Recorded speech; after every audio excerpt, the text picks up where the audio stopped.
খেলাধুলাকে পেশা হিসেবে নিয়ে একজন খেলোয়াড় যাতে অর্থনৈতিকভাবে অনিশ্চয়তার মধ্যে না থাকেন, সে লক্ষ্যেই কিন্তু বর্তমান সরকার খেলোয়াড়দেরকে ধারাবাহিকভাবে আমরা যে একটা সুনির্দিষ্ট নীতিমালার ভিত্তিতে আমরা একটা সম্মানী কাঠামোর আওতায় আনার কাজটি বাস্তবায়ন আজকে শুরু করেছি। আপনাদের সাফল্যজনক অগ্রযাত্রায় কেউ বাধা হয়ে দাঁড়াতে পারবে না বলে আমি দৃঢ়ভাবে বিশ্বাস করি। পরাজয়ের অর্থ কিন্তু হেরে যাওয়া নয়, বরং এটির অর্থ হচ্ছে জয়ের একটি অংশ। তারা সমগ্র জাতিকে সাথে নিয়ে এই আনন্দটা উপভোগ করেছে, বিজয়ের আনন্দটা। 30 এপ্রিল সিলেট থেকে আমরা শুরু করতে যাচ্ছি নতুন করে স্পোর্টস। এভাবে করে আস্তে আস্তে আমরা খেলোয়াড় গড়ে তুলব, পেশাদার খেলোয়াড় গড়ে তুলব, এবং আমাদের লক্ষ্য থাকবে ইন্টারন্যাশনাল যে ইভেন্টগুলো হয় সেগুলোতে আমরা হিট করা শুরু করব। আজকে যেই অনুষ্ঠানে আমরা সকলে একত্রিত হয়েছি, আমার কাছে লেগেছে অনুষ্ঠানটি বলা যায় অনেকটা আমরা নর্মালি যে অনুষ্ঠানগুলোতে অ্যাটেন্ড করে থাকি, নর্মালি সেই অনুষ্ঠানগুলো থেকে কিছুটা হলেও অনুষ্ঠানটি ভিন্ন। আমরা আজকে এমন কিছু মানুষকে এখানে আমরা একত্রিত করেছি যারা সম্পূর্ণভাবে অরাজনৈতিক, কিন্তু এই মানুষগুলো দেশের জন্য বিরাট সুনাম বয়ে নিয়ে এসেছে, এবং এই সুনামটি তারা বয়ে নিয়ে এসেছে সম্পূর্ণভাবে তাদের নিজ যোগ্যতায়। আজকে এখানে যারা জয়ী হয়ে এসছেন, বিভিন্ন ইভেন্টে যারা বিজয়ী হয়েছেন, আমাদের ক্রীড়াবিদ বন্ধুরা, তাদের প্রত্যেকেরই কিন্তু বিজয় হওয়ার জন্য একটি প্রতিপক্ষ ছিল, এবং প্রতিপক্ষ ছিল বলেই কিন্তু তারা যখন বিজয় হয়েছে সেই বিজয়ের আনন্দটা তারা উপভোগ করতে পেরেছে। এবং তারা শুধু একা কিন্তু এই আনন্দটি উপভোগ করেনি। যখন তারা বিজয় হয়েছে, তারা সমগ্র জাতিকে সাথে নিয়ে এই আনন্দটা উপভোগ করেছে, বিজয়ের আনন্দটা। সুতরাং খেলাধুলায় কিন্তু পরাজয়ের অর্থ কিন্তু হেরে যাওয়া নয়, বরং এটির অর্থ হচ্ছে জয়ের একটি অংশ। আপনি আজকে পরাজিত হয়েছেন মানে ইনশাল্লাহ আপনি আগামী দিন বিজয়ী হবেন। আইনস্টাইন একটা কথা বলেছিলেন, যতটুকু আমার মনে আছে, কথাটা ছিল এরকম যে যে মানুষটি কখনো পরাজিত হয়নি সে আসলে কিছুই করেনি। আপনাকে জয়ী হতে হলে কিছু করতে হবে। কথাটার অর্থ হচ্ছে সেটাই, যে মানুষটি পরাজিত হয়নি মানে সে পরাজিতই হয়নি, জয়ী হওয়ার তো প্রশ্ন আসে না, তার মানে সে কিছু উদ্যোগই গ্রহণ করেনি, চেষ্টাই করেনি। আজকের এই অনুষ্ঠানে যারা পুরস্কার গ্রহণ করেছেন, প্রত্যেকটা খেলাকে তারা প্রতিযোগিতামূলক করে তুলেছিলেন এবং অংশগ্রহণ করেছিলেন, এবং এই জন্যই আমি তাদের প্রত্যেককে জানাই আমার আন্তরিক শুভেচ্ছা এবং অভিনন্দন। তবে এখানে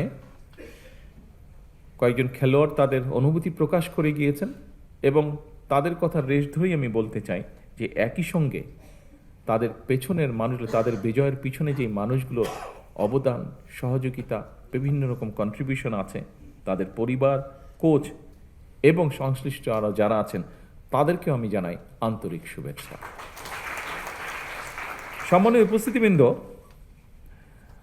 আমরা বিশ্বাস করি যে বর্তমান সময়ে, আমরা যদি চারিদিকে তাকাই, বর্তমান সময়ে ক্রীড়াটা শুধু কিন্তু শখ বা বিনোদন নয়, বা এক্সারসাইজেরও কোনো অংশ নয়, বরং আমরা দেখতে পাচ্ছি এই মুহূর্তে আমরা যদি বিশ্বে দেখি, বিভিন্ন দেশে দেখি, ক্রীড়াটা কিন্তু একটা পেশা হয়ে দাঁড়াচ্ছে। অ্যাকাউন্টস যেরকম একটা পেশা, ইঞ্জিনিয়ারিং যেরকম একটা পেশা, লিগ্যাল প্রফেশন যেমন একটা পেশা, ঠিক ক্রীড়াও কিন্তু স্পোর্টসও কিন্তু একটা পেশা হয়ে দাঁড়াচ্ছে। এবং অবশ্যই পৃথিবী যখন এভাবে এগিয়ে যাচ্ছে, নিশ্চয়ই বাংলাদেশও পিছিয়ে থাকতে পারে না। আমরা ইনশাল্লাহ পিছিয়ে থাকবো না।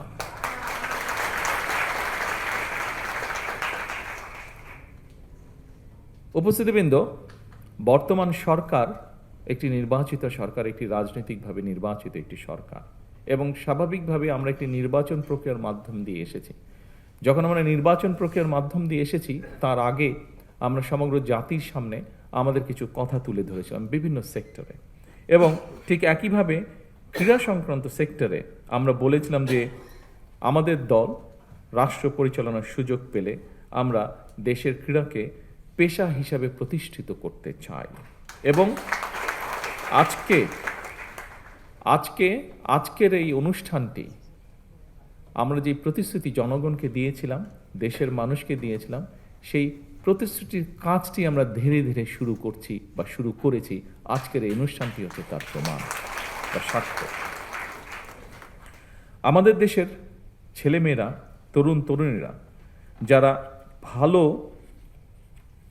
খেলায় যারা ভালো করবেন, যারা যে খেলায় আনন্দ পাবেন, তারা যাতে তাদের পছন্দের সেই খেলাটিকে পেশা হিসাবে গ্রহণ করতে পারেন, পেশা হিসাবে নিতে পারেন, মনোযোগ দিয়ে, মনের আনন্দ দিয়ে যাতে গড়ে তুলতে পারেন একজন খেলোয়াড় হিসাবে নিজেকে। সেজন্যই খেলাধুলাকে পেশা হিসাবে নিয়ে একজন খেলোয়াড় যাতে অর্থনৈতিকভাবে অনিশ্চয়তার মধ্যে না থাকেন, সে লক্ষ্যেই কিন্তু বর্তমান সরকার খেলোয়াড়দেরকে ধারাবাহিকভাবে আমরা যে একটা সুনির্দিষ্ট নীতিমালার ভিত্তিতে আমরা একটা সম্মানী কাঠামোর আওতায় আনার কাজটি বাস্তবায়ন আজকে শুরু করেছি, যেটির পরিকল্পনা আপনারা যারা নির্বাচনের আগে খেয়াল করেছেন, দেখেছেন, রেডিও টিভিতে পত্র পত্রিকায় দেখেছেন, পড়েছেন, আপনারা নিশ্চয়ই খেয়াল করেছেন। এই কথাটি কিন্তু আমরা তখন বলেছিলাম, যার বাস্তবায়নের কাজ আল্লাহর রহমতে আমরা আজকে শুরু করলাম। এবং দেশ স্বাধীন হওয়ার পরে এই প্রথমবারের মতন কিন্তু ক্রীড়াবিদদেরকে একটি সম্মানী কাঠামোর আয়তা যে আনা হয়েছে, এটি শুরু হলো আজকে থেকে। সম্মানিত উপস্থিতিবৃন্দ, প্রিয় খেলোয়াড়বৃন্দ, সকল শ্রেণী পেশার মানুষের জীবন মানকে উন্নয়নের লক্ষ্যে আমরা কিন্তু অন্য সেক্টরেও কাজ করেছি। যেমন নারীদের ক্ষমতায়নের জন্য আমরা এর মধ্যে ফ্যামিলি কার্ডের কাজ শুরু করে দিয়েছি। হতে পারে এই মুহূর্তে স্কেলটি ছোট, কিন্তু ধীরে ধীরে আমরা এটিকে ইনশাল্লাহ লক্ষ্যে নিয়ে যাব, আমাদের যে লক্ষ্য সেটিতে নিয়ে যাব। এর বাইরেও আমরা বলেছিলাম আমাদের সমাজের সম্মানী একটি শ্রেণী, বিভিন্ন মসজিদ সহ বিভিন্ন ধর্মের যারা ধর্মীয় গুরু আছেন, মসজিদের ইমাম খতিব সাহেবরা আছেন, তাদেরকে আমরা একটি সম্মানের আওতায় আনতে চেয়েছিলাম। সেই কাজটি আমরা শুরু করেছি, আপনারা নিশ্চয়ই সংবাদের মাধ্যমে এটি দেখেছেন।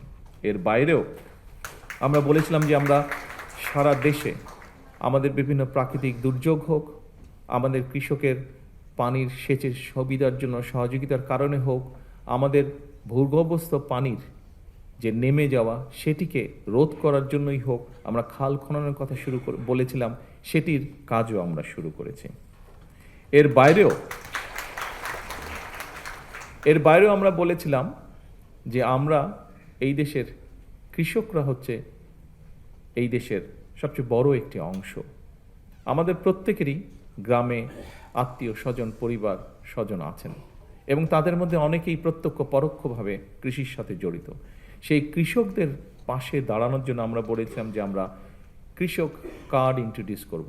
আজকে আমাদের খেলোয়াড় বন্ধুরা যেমন, তাদেরকে আমরা একটি স্পোর্টস কার্ড দিয়েছি, আপনারা দেখেছেন তাদেরকে যেটা আমরা উপহার দিয়েছি, তার মধ্যে ছোট্ট একটি কার্ড আছে, ব্যাংক কার্ডের মতন স্পোর্টস কার্ড। ঠিক একইভাবে কৃষকদের জন্য আমরা একটি কৃষক কার্ড ইন্ট্রোডিউস করার কথা বলেছি, যেটির মাধ্যমে তাদের কাছে আমরা রাষ্ট্রের সহযোগিতা পৌঁছে দিতে চাই। ইনশাল্লাহ 14ই এপ্রিলে টাঙ্গাইল থেকে এটির পাইলট প্রজেক্টের কাজ আমরা শুরু করতে যাচ্ছি। সম্মানিত উপস্থিতিবৃন্দ, এভাবেই আমরা দেশ এবং জনগণের জীবনযাত্রার মান উন্নয়নের কাজ শুরু করেছি, দেশকে এগিয়ে নেওয়া যাওয়ার কাজ আমরা শুরু করেছি এবং সেটিরই অংশ হিসাবে আজকে আমরা আমাদের বন্ধুদের হাতে ক্রীড়া কার্ড তুলে দিয়েছি। এখন পিরিয়ড হোক রেগুলার বা হেভি, প্রয়োজন মতো কনফিডেন্স আছে রেডি। Play with confidence.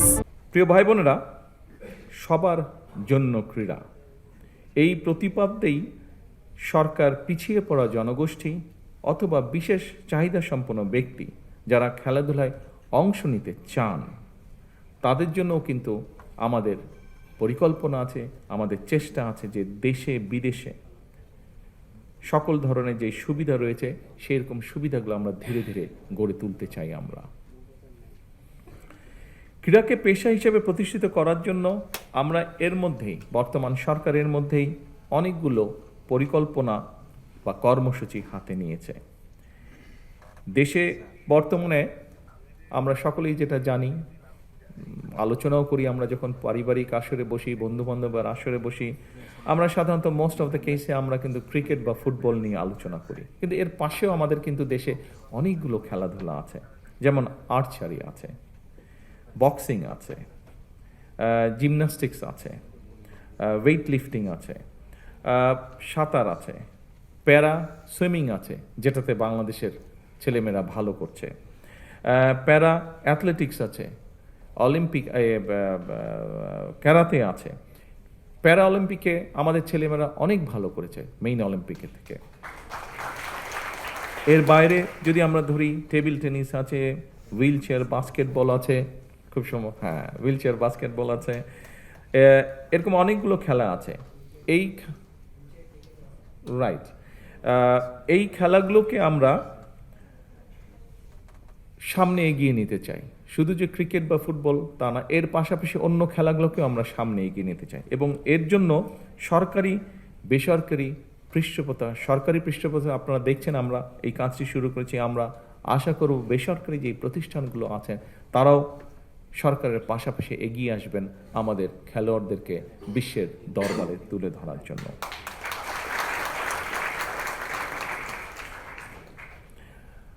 সকল উপস্থিতিবৃন্দ, আপনারা নিশ্চয়ই দেখেছেন সম্প্রতি সাফ নারী ফুটবল যে গেমস, এটার মধ্যে প্রথমবারের মতন বাংলাদেশ চ্যাম্পিয়ন হয়েছে। সেই চ্যাম্পিয়নদেরকে আবারও আজকের এই অনুষ্ঠানের পক্ষ থেকে আমি আন্তরিকভাবে শুভেচ্ছা এবং অভিনন্দন জানাচ্ছি। সময়ের পরিপ্রেক্ষিতে বর্তমান সরকার খেলাধুলাকে পেশা হিসেবে প্রতিষ্ঠিত করার জন্য স্বল্প, মধ্যম এবং দীর্ঘমেয়াদী লক্ষ্য এবং পরিকল্পনা যেগুলো নিয়েছে, সেগুলো আপনারা কিছুক্ষণ আগে যে ভিডিও হয়েছে তার মাধ্যমে আপনারা দেখেছেন। আমাদের বিভিন্ন বক্তা যে বক্তব্য রেখেছেন তার মাধ্যমে আপনারা জানতে পেরেছেন। পর্যায়ক্রমিকভাবে এগুলো আমরা ইনশাল্লাহ বাস্তবায়ন করব।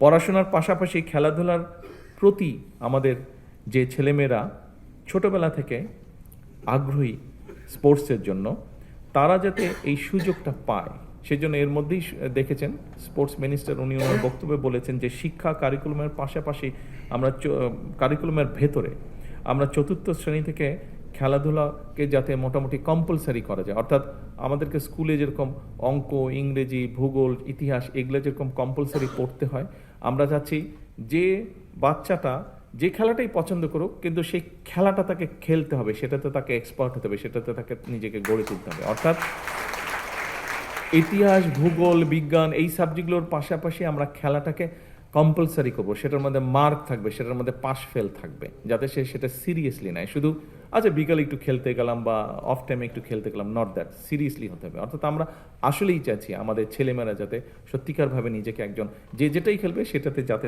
সে তাকে নিজেকে এক্সপার্ট হিসেবে গড়ে তুলতে পারে। সম্মানিত উপস্থিতিবৃন্দ, স্বাধীন বাংলাদেশে বিভিন্ন ক্ষেত্রে আমাদের শিশু কিশোরদের যে প্রতিভা ছিল সেটাকে বের করার জন্য 1976 সালে প্রথম কিন্তু শুরু হয়েছিল। এখানে যারা আমাদের খেলোয়াড় ভাই বোন বন্ধুরা আছে, তোমরা অনেক ছোট ছিলে, তোমরা ছোট ছিলে না আসলে, তোমরা দেখোই না বোধ হয় কেউ, এখানে সামনের সারিতে যারা আছেন ওনারা দেখেছেন। 1976 সালে শুরু হয়েছিল বাংলাদেশের শিশুদের ভিতর থেকে প্রতিভাবান যারা আছে বিভিন্ন সেক্টরে, বিভিন্ন কালচারাল সেক্টরে বের করার জন্য নতুন কুড়ি শুরু হয়েছিল। এর মধ্যেই তোমরা শুনেছ, মন্ত্রী সাহেবের বক্তব্য শুনেছে যে আমরা, এবং আমিও বললাম যে ইনশাল্লাহ সামনেই আমরা যেটা করতে যাচ্ছি, কবে ডেটটা জানি, 30 এপ্রিল, রাইট, 30 এপ্রিল সিলেট থেকে আমরা শুরু করতে যাচ্ছি নতুন করে স্পোর্টস, এবং একই সাথে ইনশাল্লাহ এটা সারা দেশে শুরু হবে। আমরা এই যে বিভিন্ন আমরা 7টা খেলা না 7টা ডিসাইড করেছি তো এই মধ্যে 7টা খেলা আমরা ডিসাইড করেছি। এই 7টা খেলায় কারা পারদর্শী, ধীরে ধীরে সেই প্রতিভাবানদেরকে আমরা বের করে নিয়ে আসব। তাদেরকে যারা ভালো হবে তাদেরকে আমরা আরও বেটার ট্রেনিং দেওয়ার চেষ্টা করব।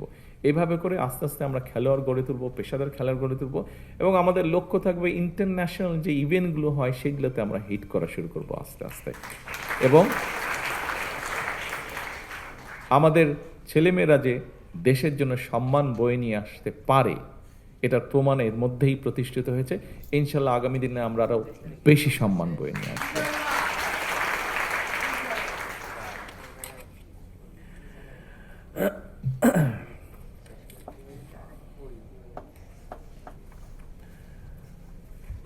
কথা অনেক আছে, আমার মনে হয় কথা কম কাজ বেশি করতে হবে, কথা কম খেলতে হবে বেশি। আমি শেষ যেই কথাটা একটা বলতে চাই, এই কথাটা একটু সিরিয়াস, তবে এই কথাটা আমি মিন করি, বিশ্বাস করি, এবং সেই জন্য আমি বলতে চাচ্ছি। দেশপ্রেম, ঐকান্তিক ইচ্ছা আর টিম স্পিরিট থাকলে আপনাদের সাফল্যজনক অগ্রযাত্রায় কেউ বাধা হয়ে দাঁড়াতে পারবে না বলে আমি দৃঢ়ভাবে বিশ্বাস করি। আপনাদের প্রতি, খেলোয়াড় বন্ধুরা, আপনাদের সকলের প্রতি আমার একান্ত আহ্বান, একান্ত অনুরোধ, পেশাদার খেলোয়াড়ি জীবনে আপনারা কোনো রাজনৈতিক দল বা গোষ্ঠীর প্রতিনিধি নন বা হবেন না দয়া করে, বরং ক্রীড়া নৈপুণ্য দিয়ে দেশের প্রতিনিধি হয়ে উঠবেন আপনারা। দেশের জন্য সম্মান বয়ে নিয়ে আসবেন, গৌরব বয়ে নিয়ে আসবেন আপনারা। দেশে বিদেশে বিজয় মালা বরণ করে বিশ্বে ক্রীড়া জগতে বাংলাদেশকে উচ্চতর মর্যাদার আসনে আপনারা প্রতিষ্ঠিত করবেন ইনশাআল্লাহ।